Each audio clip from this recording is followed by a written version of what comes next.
اس سے پہلے کہ مصر کے پیرامڈز آسمان کو چھوتے، اس سے پہلے کہ روم کی فوجیں دنیا کو فتح کرتی، اس سے پہلے کہ یونان کے فلسفی دنیا کو سوچنا سکھاتے، دو دریاؤں کے درمیان ایک سرزمین تھی، ایک ایسی سرزمین جس نے انسانیت کی قسمت ہمیشہ کے لیے بدل دی۔ اس سرزمین کا نام عراق ہے۔ آج سے 6000 سال پہلے نیولتھک دور میں انسانی تاریخ میں ایک عجیب و غریب موڑ آیا۔ پہلی بار انسان نے بھٹکنا چھوڑ دیا۔ پہلی بار انسان نے سوچا کہ کیوں نہ یہیں رک جائیں، کیوں نہ یہیں گھر بسا لیں، اور یوں تہذیب کا پہلا قدم اٹھا۔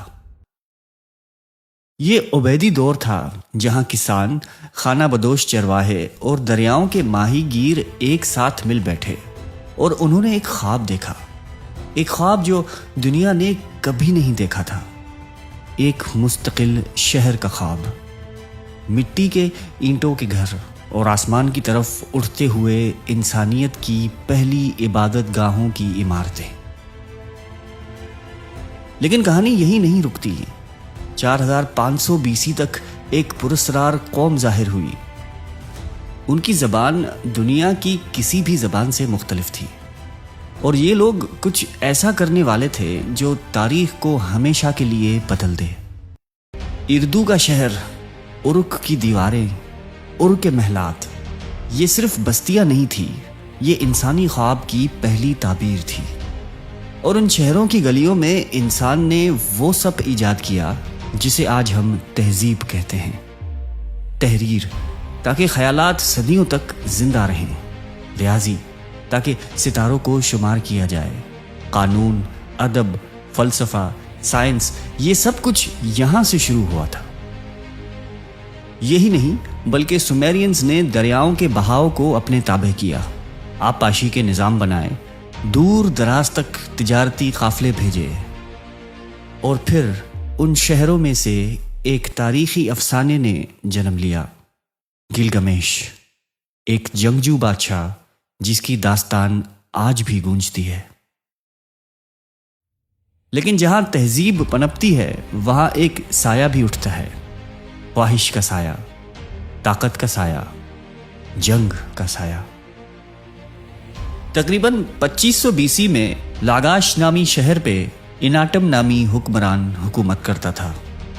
اس نے پہلی بار سوچا کیوں نہ پورے سمیر پر حکومت کروں، اور یوں تاریخ کی پہلی سلطنت کی بنیاد پڑی۔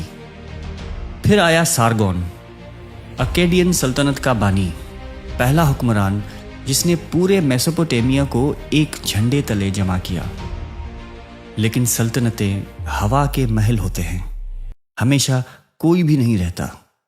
نیو سومیرینز اٹھے اور گرے، بیبلونینز نے فتح کی اور ہار گئے، اسیرینز نے لوہے اور خوف سے حکومت کی لیکن وہ بھی مٹ گئے، نیو بیبلونینز نے شان و شوکت واپس لائی لیکن صرف کچھ وقت تک۔ پھر مشرق سے ایک طوفان آیا، اخمینی سلطنت، اور بیبلون کی آزادی ہمیشہ کے لیے دفن ہو گئی۔ اور یوں شروع ہوا 1000 سال کا سلسلہ۔ 1000 سال تک میسوپوٹیمیا ایک انعام بنا رہا جس کے لیے سلطنتیں لڑتی رہیں۔ لیکن 7ویں صدی میں ایک نیا دور طلوع ہوا۔ صحرا سے عرب فوجیں آئیں اسلام کا پیغام لے کر، سسینٹ کی طاقت ٹوٹ گئی اور اس سرزمین کا ایک نیا نام رکھا گیا، العراق۔ 726 عیسوی، اور پھر مٹی سے ایک ایسا شہر اٹھا جو دنیا کا دل بن گیا، بغداد، خلافت عباسیہ کا دارالحکومت۔ 500 سال تک یہ شہر علم و حکمت کا مرکز رہا۔ جب یورپ اندھیروں میں ڈوب رہا تھا تب بغداد کی روشنیاں جگمگا رہی تھیں۔ یہاں یونانی فلسفہ محفوظ کیا گیا، الجبرا کی ایجاد ہوئی، طب میں انقلاب آیا اور ستاروں کے نقشے بنے۔ علم کی ندیاں بہتی تھیں، حکمت کے چراغ جلتے تھے، بغداد ایک ہیرے کی طرح چمکتا تھا۔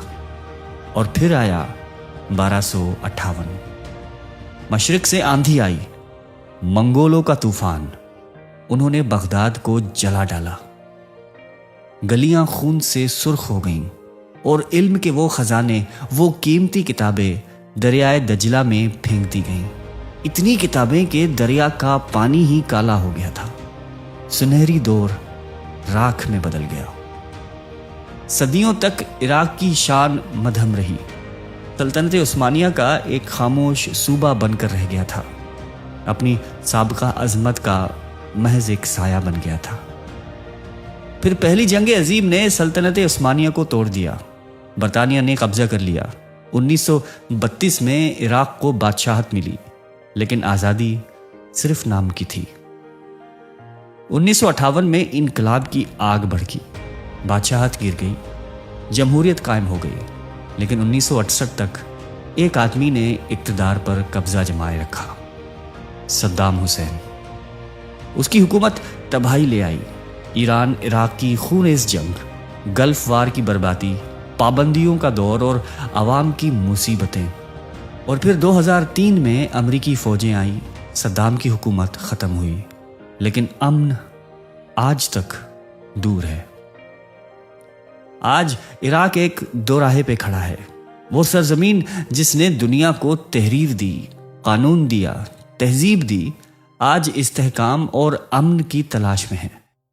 سمیر کے پہلے شہروں سے لے کر صدام کے دور تک، علم کی بلندیوں سے لے کر جنگ کی تباہیوں تک، عراق کی کہانی انسانیت کی کہانی ہے، ذہانت اور المیہ کی کہانی ہے، امید اور مایوسی کی کہانی ہے۔ تہذیب کا گہوارہ، دو دریاؤں کے درمیان وہ سرزمین جسے عراق کہتے ہیں، جہاں سے سب کچھ شروع ہوا تھا۔